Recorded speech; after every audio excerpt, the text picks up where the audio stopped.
안녕하십니까, 한율세무TV의 전대익 세무사입니다. 이번 시간에는 우리 의료비 세액공제를 사례를 통해서 같이 알아보는 시간을 갖도록 하겠습니다. 자, 의료비 세액공제, 먼저 기본 개념을 살펴보고 뒤에서 사례를 보겠습니다. 자, 의료비 세액공제도 이게 누구에게 지출을 하는지, 그리고 어떤 항목인지에 따라서 한도가 좀 달라지시는 부분이 있으시거든요. 그래서 크게 두 가지 정도로 구분을 하실 수가 있어요.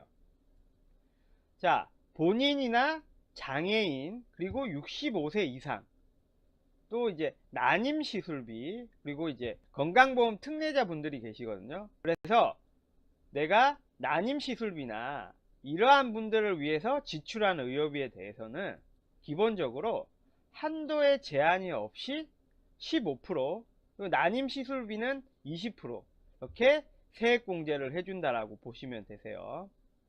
근데 위에 해당이 되지 않는 그 외 부양가족에 내가 의료비를 지출을 했다라고 하면 그때는 연 700만원 한도로 15% 세액공제를 받으실 수 있다라고 아시면 될 것 같으세요. 근데 여기서 제일 중요한 게 하나가 나와요. 그게 뭐냐면 이 의료비 세액공제는 지금 뭐 한도가 없고 700만원이라고 했는데 중요한 게 바로 총급여의 3%를 초과하는 의료비들에 대해서 이 한도 제한이 없고 700만원 한도가 적용이 된다라고 보시면 될 것 같으세요. 그래서 총급여 3% 이하를 내가 의료비로 지출을 했다라고 하면 공제 자체가 안 된다라고 그렇게 이해를 하시면 될 것 같습니다. 자, 그러면 사례를 통해서 우리 의료비 세액공제 살펴보겠습니다. 첫 번째 사례인데요. 소득이 있고 25세인 자녀의 병원비를 내가 지출한 경우에 의료비 세액공제를 받을 수 있나요? 라고 물어봤는데 의료비 세액공제는 연령 요건과 소득 요건에 제한이 없어요. 그래서 소득이 있고 25세, 20세 이상이니까 나의 인적공제 대상이 아니겠죠? 그래도 연령 요건과 소득 요건에 제한이 없기 때문에 내가 의료비를 지출을 했다라고 하면 공제를 받으실 수 있는 거예요. 그래서 우리 맞벌이 부부인 경우에도 배우자 같은 경우는 이미 소득이 있기 때문에 나의 인적공제 대상자가 아니더라도 내가 지출을 했다라고 하면 그 의료비는 공제를 받으실 수 있다라고 이해를 하시면 될 것 같습니다. 다음 사례는 형님의 부양가족 공제를 받고 있는 부모님의 수술비를 차남인 내가 부담을 했어요. 이 경우에 의료비 공제는 어떻게 되는지 한번 살펴볼게요. 자, 앞에서 이 의료비 세액공제는 연령 요건과 소득 요건이 없기 때문에 차남인 내가 부담을 했다라고 하면 의료비 공제를 받을 수가 있을 것 같은데, 근데 여기서 고려해야 될 건 이 부모님에 대한 부양가족 공제는 지금 누가 받고 있죠? 형님이 받고 있죠. 그래서 형님이 부양가족 공제를 받고 있기 때문에 형님이 이 수술비를 지출을 했다라고 하면 의료비 공제를 형님이 받을 수 있었던 거예요. 근데 차남인 경우에는 부모님에 대해서 부양가족 공제를 받고 있지 않기 때문에 이 차남이 지출을 했다 하더라도 의료비 공제를 받을 수가 없는 경우예요. 그래서 이 사례에서는 둘 다 의료비 공제를 받을 수가 없다라고 보시면 될 것 같습니다. 자, 다음 사례는 우리 맞벌이 부부의 경우 남편이 어머니에 대해서 부양가족 공제를 받고 있어요. 그런데 이 어머니 의료비를 아내가 지출을 했어요. 이때 의료비 공제는 어떻게 되는지, 사실 이게 이 케이스가 앞의 사례와 거의 유사하다라고 보시면 돼요. 그래서 지금 아내의 경우에는 어머니가 자신의 기본공제 대상자가 아니기 때문에 공제를 못 받게 되는 거고, 남편인 경우는 이 어머니 의료비를 자신이 지출한 게 아니라 아내가 지출을 했기 때문에 공제를 못 받으시는 거예요. 그래서 이 의료비 공제는 이렇게 이해를 하시면 될 것 같아요. 그러니까 나이 요건과 소득 요건은 없지만 기본공제 대상자를 누가 받냐에 따라서 그 받는 사람이 지출을 해야만 이 의료비 세액공제를 받을 수 있다는 걸 알아두시면 될 것 같습니다. 자, 다음 사례인데요.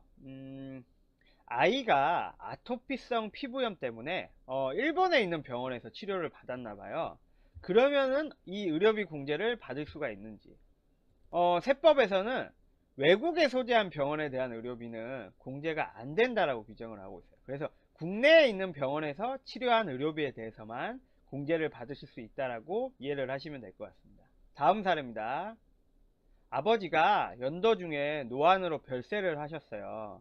그러면서 치료비랑 장례비를 병원에 지출을 한 경우에 의료비 공제를 받을 수가 있는지를 물어보신 건데, 우리나라 세법에서는 이 부양가족이 만약에 사망을 했다라고 하면 사망일 전일 상황에 의해서 공제 여부를 판정을 하거든요. 그래서 만약에 아버님이 돌아가셨다라고 하시면 그 치료비는 의료비 공제 대상에 해당이 되세요. 대신 사망 이후에 지출한 이 장례비 같은 경우는 공제를 못 받으신다라고 아시면 되실 것 같습니다. 성형수술이나 내가 미용을 위해서 피부과 시술비를 지출을 했다 라고 하시면 이게 공제가 가능할지, 안타깝게도 공제가 안 되세요. 세법에서는 아직까지 성형수술이나 미용과 관련된 의료비는 공제 대상에 포함시키지 않고 있다라고 이해를 하시면 될 것 같습니다. 자, 다음 질문인데요. 간병비나 산후조리원 비용도 의료비 공제 대상이 되는지 한번 알아보도록 할게요. 둘 다 아직까지는 의료비 공제 대상에 포함이 안 되고 있어요. 그래서 사실 산후조리원 비용 같은 경우는 이제 출산장려 정책으로 인해서 포함을 시키는 것도 괜찮지 않을까라는 개인적인 생각은 있는데, 아직까지는 이 두 가지 비용에 대해서는 의료비 공제 대상으로 인정 안 해주고 있습니다. 다음 질문은 건강기능식품. 우리 요즘 뭐 비타민이나 이렇게 건강을 위해서 많이들 챙겨 드시잖아요. 이때 이것도 의료비 공제가 가능한지. 건강기능식품은 이것도 의약품 구입 비용이 아니기 때문에 공제를 안 해주고 있어요. 그리고 또 우리가 한의원에 가서 한약을 짓는 경우가 있고 보약을 짓는 경우가 있잖아요. 한약은 공제가 가능하세요. 근데 보약은 공제가 안 되신다라고 이해를 하시면 될 것 같습니다. 자, 마지막 사례입니다. 만약에 내가 의료비를 신용카드로 결제를 했어요.